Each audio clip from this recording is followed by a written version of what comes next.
On this episode, we speak about the taboo of mental health with Sherraine Francis and Valentina Cologne, licensed master social workers and creators of @Melanated Social Workers on Instagram. We must all understand the first step to healing is acknowledgement. Find out why some people resist therapy and others tend to hide it. Listen in as we provide tips and tools for everyone from our 22 to 45-year-old selves, right here on LifeClub. I'm Tashima Jones. Welcome to LifeClub.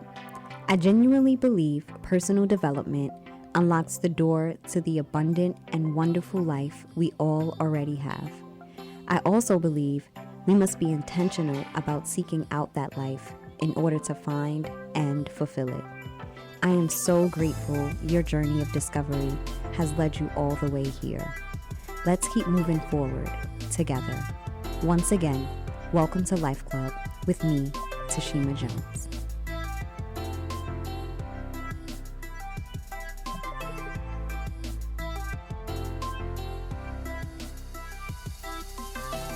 Hello, welcome to Life Club with me, Tashima Jones. Super duper excited as always that you are joining me. We are discussing the taboo subject of mental health. To me, receiving therapy and counseling is similar to going to a medical doctor for a physical. Our mental health is just as, if not more important than our physical well-being, because it has such a huge impact on our bodies and quality of life overall. Joining us today, we have the founders of @Melanated Social Workers. Heard you. Melanated Social Workers is an Instagram page that was created to bring together a diverse group of social workers in the tri-state area.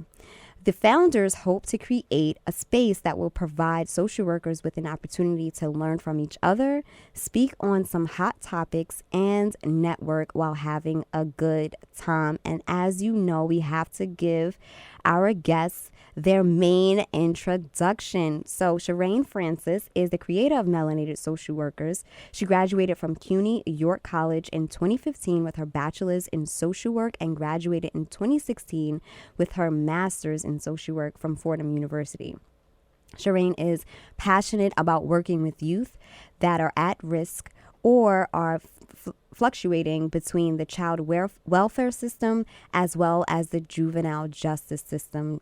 Sherraine hopes that melanated social workers will help to remind her counterparts that although they are overworked, underappreciated, and underpaid, we really are in this together, creating spaces to share our experiences as well as providing tips like about licensing, jobs, interviews, and more, and guidelines to navigate the social work field. And last but not least, Valentina Cologne is the co-founder of Melanated Social Workers. She graduated from Long Island University in 2013 with her bachelor's in psychology, sociology, and visual art. Heard you was studying a whole lot.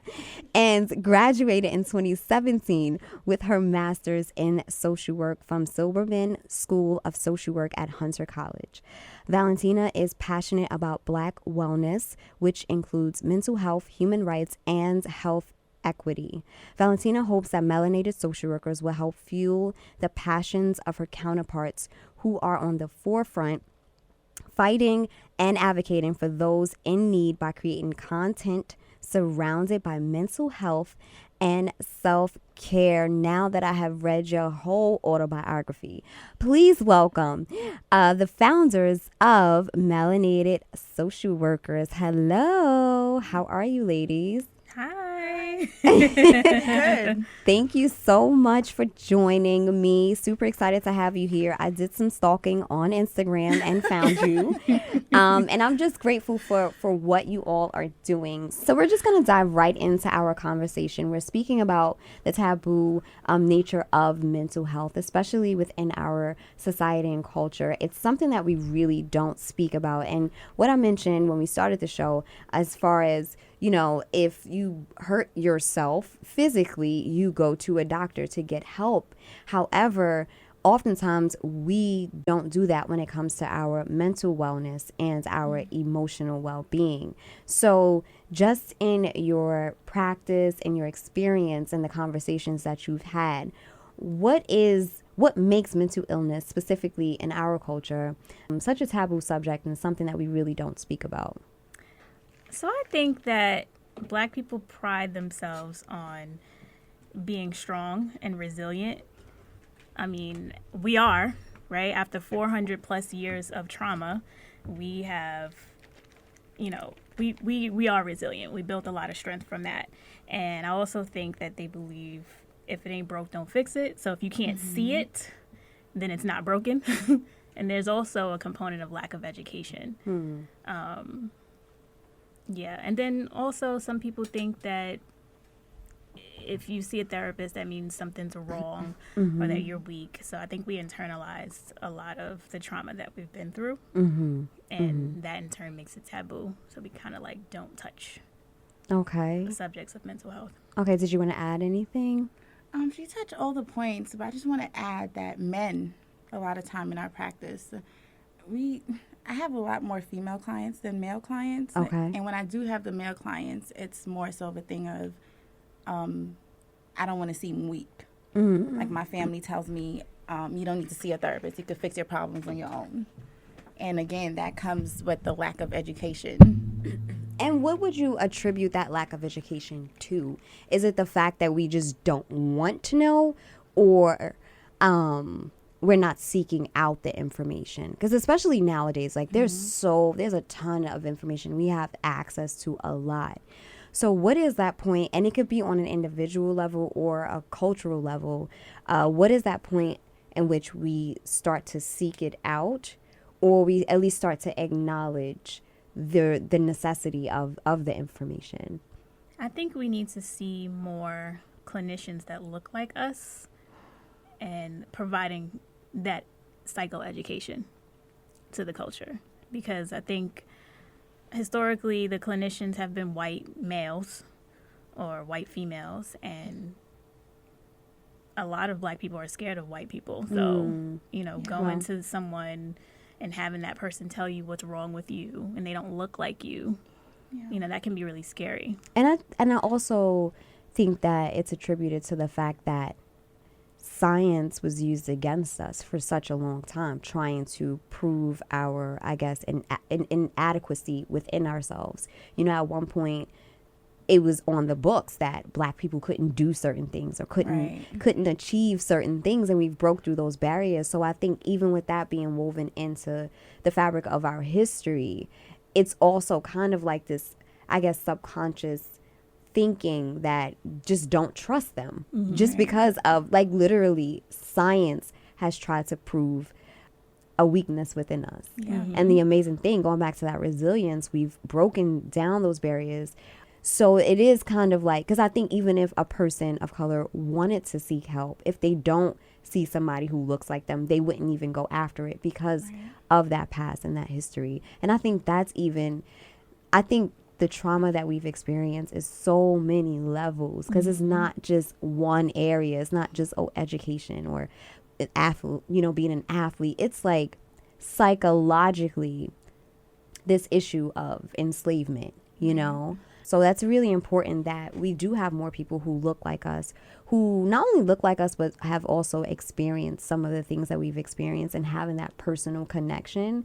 Because it's like, if you got $1 and I'm trying to get $1 million, I might not go to you for some personal finance. I'm just saying, because it's like you haven't really, walked that path. Right. So for us to go to someone who doesn't look like us, they wouldn't even really understand it. Like a book can't really teach that, a book can't teach the feeling you get when you may be the only one in the room, or the feeling you get when, you're going into a job interview. Like, people, if you don't know what that's like, it's hard for a textbook to teach that to you. Right. You're not going to feel comfortable being vulnerable with that person when they don't look like you. Definitely. Yeah. Definitely. So, like, in your journey, how does the network that you guys have, which I think is awesome. It's really a great resource because I've just been like scrolling looking for more guests. I'm just letting y'all know now. And I think it's a really great idea. What inspired that idea? Of course, you know, similar things to this conversation, but did you, either one of you, have personal experiences that kind of pushed you into this field in general, and then also moved you to start something such as Melanated Social Workers? Hashtag Melanated Social. I was like, heard you. Go ahead. My mom is also in the helping profession. Okay. And she really inspired me to be a social worker. And the reason for Melanated Social Workers really came about, her and I worked together in a very toxic environment. Okay. And many times I just felt like changing my whole career. Like, why did I even become a social worker when you don't have that support from your supervisor, sometimes your colleagues, just working in that environment, you know? And I'm like, I can't be the only one going through this. Like, this can't be life. And it came to the point where I was like, okay, maybe we could try to bring together some social workers that could possibly be experiencing the same thing. We go to school and we learn all these things, but there's no resources that really tell us, okay, if you want to get into this field, because social work is so diverse. It's not only mental health. You could be a educator, research, just a lot of different avenues you could go with it. And there's not really one place you could go to that show you how to get through those different avenues. So just hoping to create that space that people could come to our page and say, oh, okay, this is what I want to do. Like, I could use this to navigate the field of social work. Definitely. And how about you? Did you experience, anything in your personal life that kind of moved you into this field? Yes, actually, when I had my son, I was 19 years old, and I was greeted by a social worker, and she looked like me. She was Black. Okay. Just that experience with her, and it encouraged me to branch off and do social work myself, because I was actually going to Long Island University as a nursing student. Oh, wow. Okay. And then I got pregnant in my freshman year, and then I met that social worker at the hospital, and I was like, I want to do what she's doing. Wow. Because the way she made me feel, I said, I want to make someone else feel that way. Wow, that's awesome. Yeah. So speaking about, your experiences and just moving into this idea of therapy, I'm learning that there are like many forms of therapy. But I think part of the issue is finding the right therapist. What is that process like, and what are some tips and tools that we could actually use when we are seeking therapy? So I always tell my clients, research it online, right? Research different modalities. There's all types of websites that you could find a therapist on, like ZocDoc, Psychology Today, goodtherapy.org. You can search based on gender, location, insurance, modality, specialty, and skin color. Okay, So yes. you can find someone that looks like you. And even if the person is, Spanish speaking, you can find a Spanish speaking therapist as well. I always say do your research online, because everything is so easily accessible to you. Okay. And tailor it to what your needs are. Okay. So that's before you even step into the office. Right. And then once you get there, what are some things that we should look for? What are some questions we should ask when we actually have that first in-person contact? I find that a lot of my clients, when they start therapy, some of them never experienced therapy before. Okay. And just asking them that question, have you ever engaged in therapy? And if they have, asking them, what was it like before? How was your previous therapist? What do you expect to get from this? So just really acknowledging that therapy's for them. Okay. And also for the first few sessions, it's really for you to try it out and see if you mesh with the therapist, right? Because if you don't, you could find another one. Definitely. Not every therapist is for everyone. And I would also add, don't be afraid to ask for someone else. Right. Because I'm actually, taking family therapy. And one of the, social workers was not we didn't connect I'll just leave it like that. It's like, I appreciate all you do, but this is not working. And that took a lot for me to do, partially because I've been the type of person to kind of, well, we'll see how it goes.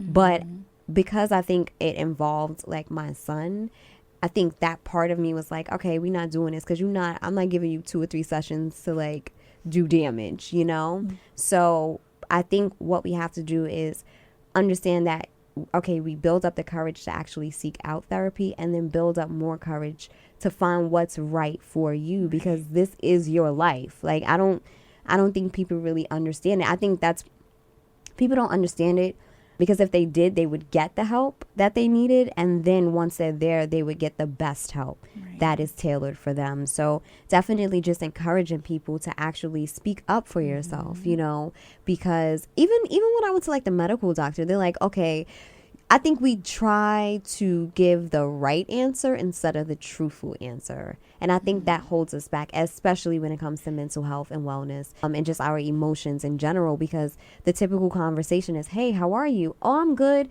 You was just crying like 20 minutes ago. You not good, girl. Come on. We got to get it together. Yeah. So just having that truth, you know, that conversation of truth and being real with ourselves. How does a person even get there? Like, in your experience, what do you think are some of the things that kind of bring people to that point of saying, I need help, and then actually seeking it? When it starts affecting their life and their relationships, when they start to see things change, or when someone is spiraling, or when someone close to them is telling them, hey, I think you should see somebody.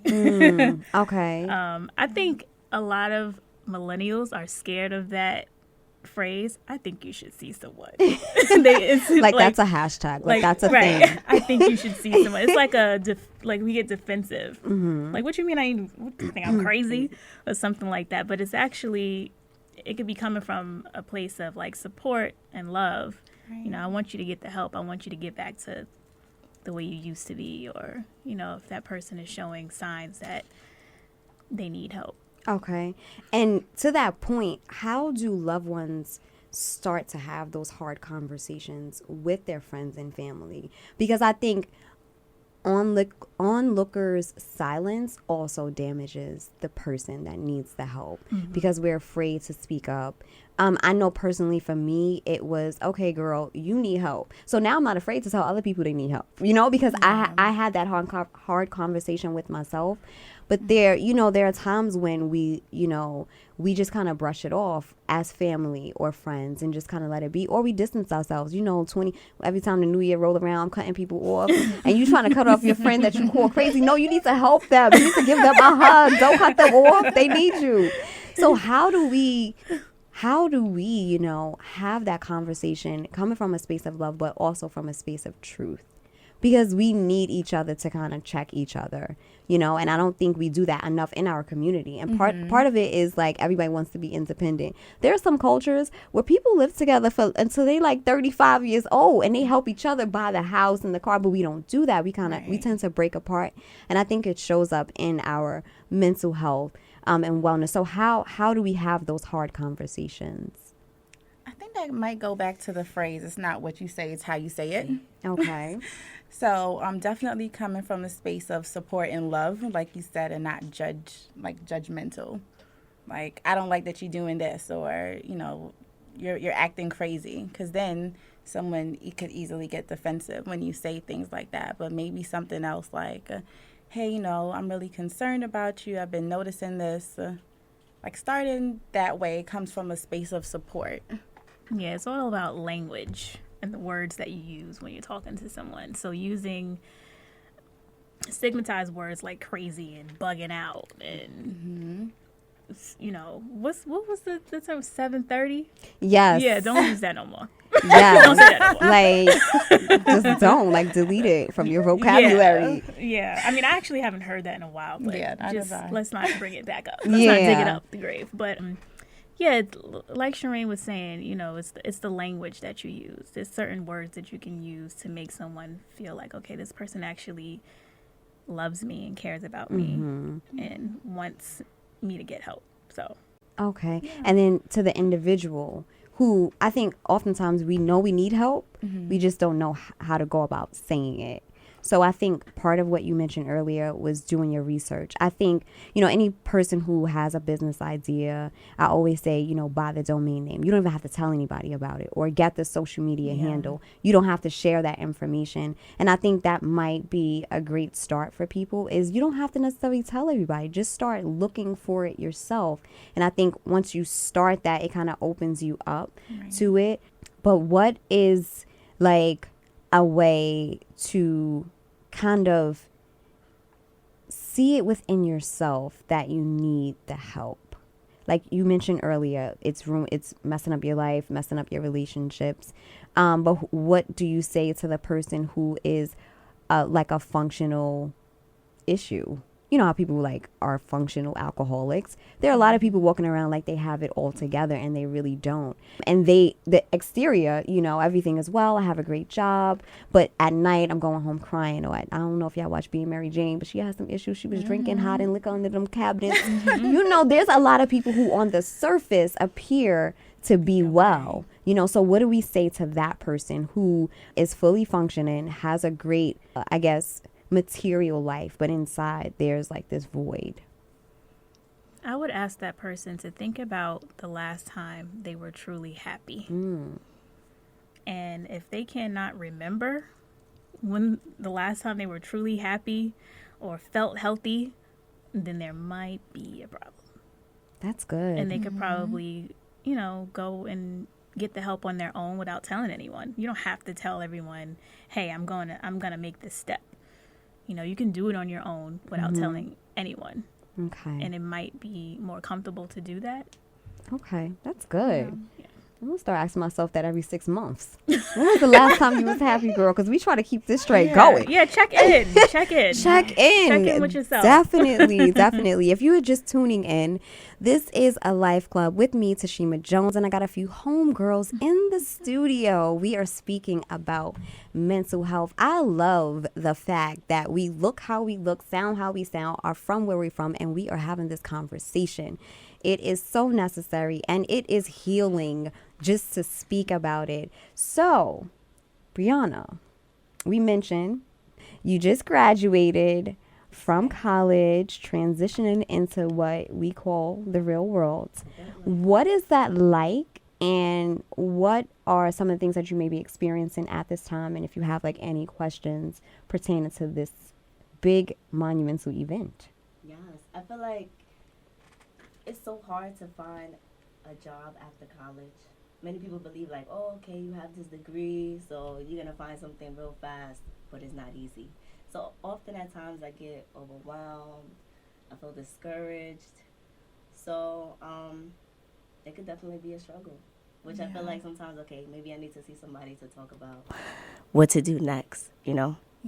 You mentioned looking for a job and coming out of that, what I used to call the bubble. It was a bubble. Yeah. Because it was like play life. Like you weren't really an adult, but you was like acting like one, especially if you lived on campus. Yeah. So what are some of the thoughts that you have? Because everybody's experience is different.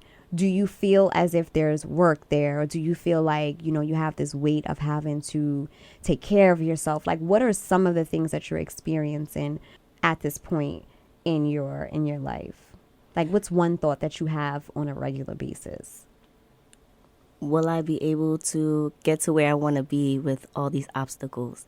Having to focus on work, then a career, personal life. Your boyfriends. No, I'm just joking. that side I look like my well-being. Like I want to get fit, but then I have to work, and then I'm trying to find a career. I don't feel like it's too many hours in a day, so okay. Time management.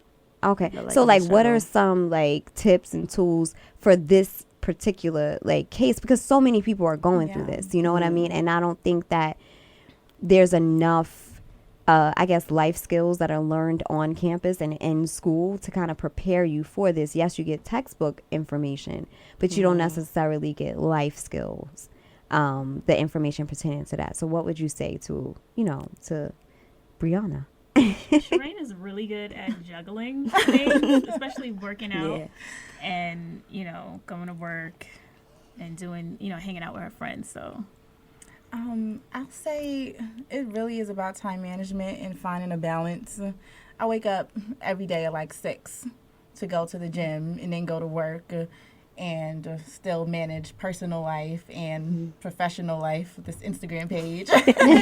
Like, it is a lot, but just acknowledging that it is difficult when you first transition from school into the real world because, like you said, it is hard to find a job.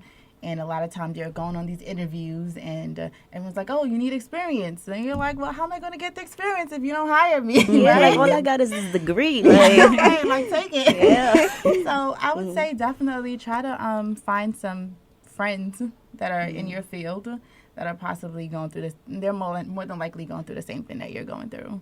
And lean on them for support. And just don't give up. You will get there. Yes. This too shall pass. Okay. Yes. Yes. yeah, I mean, if you apply for 100 jobs a day, somebody's going to call you. That's true. That's really true. I mean, sounds like I a lot, haven't been right? doing enough, so I can admit to that. Somebody's going to call you, but make sure you take some time out for self-care, too. Yeah. It's really important. And what does that look like for a person in their 20s? Does self-care change based on your age, based on where you are in life? Or are there some basic principles that we can all apply to taking care of ourselves? I think self-care is whatever makes you feel good. Yeah. Okay. Whether that's eating healthy, Working out. Eating healthy. Going to the movies. Yeah, I like to hang out with my friends a lot, so. get your nails done, your hair done, all that. Everything did. Yes. Sipping and paying. Like, they're doing a lot of that nowadays. Definitely. And I would also suggest that at this point in your life, look, you're getting a free session right here, girl. Right. But I think at this point in your life, start to focus on where you want to be in the future and then making decisions now for your 25-year-old self, for your 35-year-old self, for your 55-year-old self. Because even with me, like, I'm like, okay, Tashima, yeah, you're 36 and you look 16, but you don't want this thing to catch up to you. Yeah, and time be flying, so I'm just like, What you eating and drinking? Girl, prayer and water. But at this point, I'm like, okay, I have to make decisions for my 46-year-old self, now, so that I won't wake up and have and feel 46, Not to say that that's old, but just learning that time is definite. There is enough time. It's what we do with the time that makes it count. So don't put so much pressure on yourself to fix your whole entire life now. Just take it one step at a time and really plan for the future in a way where you have a positive outlook on it. Because that's the other thing that matters so much is how you see things. Because if you see it as doom and gloom, it will feel like that. And just speaking to our meditation, just being grateful, I found myself crying because I was looking at certain things, including my bank statement. And I'm like, all right, so how are we going to do this? But it dawned on me wait, T, you have more than what you had last month. You know what I mean? Because at one point you was praying to have this in your account and now you actually have it. So I really had to stop and take a moment to really be grateful for that. And literally it was like a light bulb just switched on. I'm like, I was thinking, God for the couch, God for my feet that I could walk, literally, I'm just thinking, because we find our gratitude sometimes when we don't have the thing that we, once had. And that's the worst position to be in. And when I speak to a lot of people, they tend to look back on their life and saying, I wish I would have did, what advice would you give to your younger self? You're in this space right now that you can kind of think back and say, okay, how do I want to remember this? Because I always tell Justice, my son, I'm like, well, how do you want to remember this moment? Do you want to look back and say I freaked out, or I made this choice based on fear, or, from a dark space, So we always creating memories. Every moment we're creating memories. So we are fortunate enough as human beings to kind of create that memory now. So I would definitely say don't put too much pressure on yourself, and whatever choices you make it from your heart. and how you see how you want to see the future. Because a lot of times we get into this position and we're like just chasing the dollar. Like, I just want to get a job so I could like eat a real meal. And then we wake up one day in a job that we hate, getting paid a lot of money, but we're like just miserable. Exactly. So I'm here, girl. You got my number. Just give me a call. All right. So we're going to transition into the events that you guys have coming up, and you spoke about some endeavors that you have. So what's going on with at Melanated Social Workers? Hashtag yes with an A. So, in the spirit of self-care, in 2 weeks, right? Or when is June 10th? That's next week, next Monday. Yep. Yeah, we're going to be having a workout session with a personal trainer that really focuses on empowering Black professionals and empowering us to enhance our Black bodies. Okay. Bodies. Yes. And, it'll be fun. Yeah. And how could we get more information? Where would we go to get the details?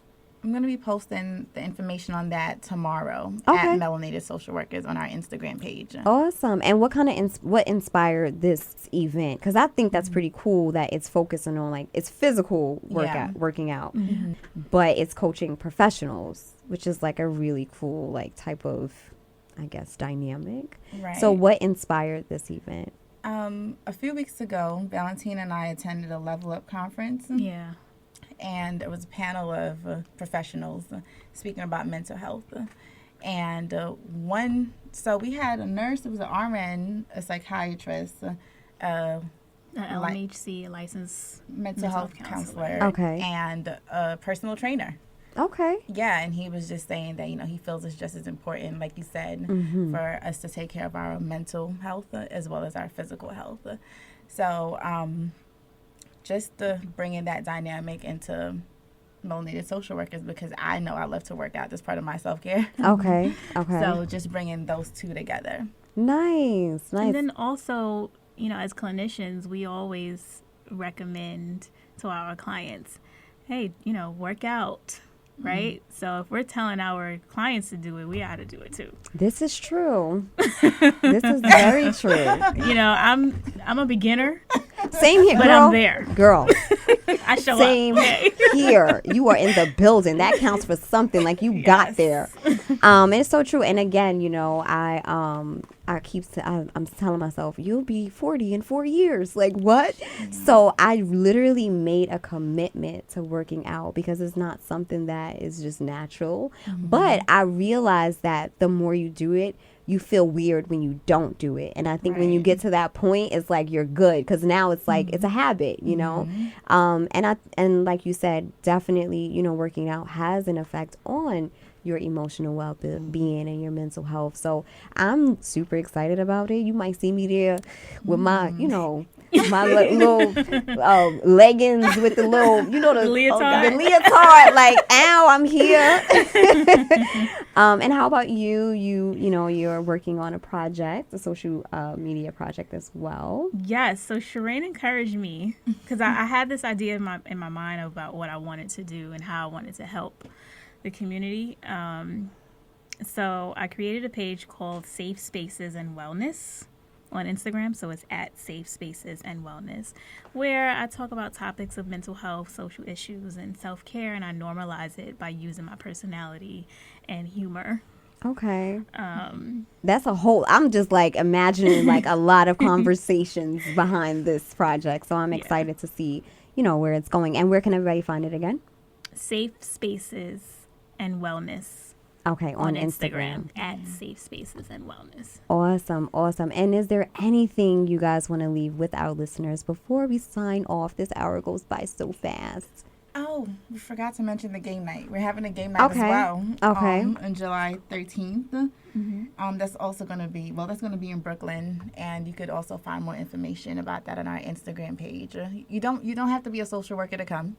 Okay. Everyone is invited. It's just hosted by us. We're nice. social workers. Yeah. I'm so excited. It's so refreshing to see people who look like you and me doing this work and helping people do their life's work, which is so important. I truly believe that the mind is something that will revolutionize the world if we are all, walking and operating in clarity, in consciousness, and what I like to call the real wokeness, because that's really being woke. It's not knowing like what happened on CNN. It's being aware of what's happening inside of yourself. And I think the only way to really impact the world is by first starting with you. So thank you so very much for being our guest. One more time, state your name and where everybody can find you. Sherraine Francis, licensed social worker at Melanated Social Workers. Valentina Cologne, licensed social worker at Melanated Social Workers and Safe Spaces and Wellness. Yay. And Brianna, you got to get used to this. I know. Oh my gosh. Yes, you got to get used to this. So where can everybody find you? Okay, guys, my name is Brianna. Feel free to find me at AdoreMeBri_. Yes, and I am Tashima Jones. This is Life Club with Tashima Jones. You can find me at tashimajones.com. All of my social media and contact information can be found there. Until next time, remember your greatness. Talk soon. I am Tashima Jones, and you've been listening to Life Club. Thank you for tuning in.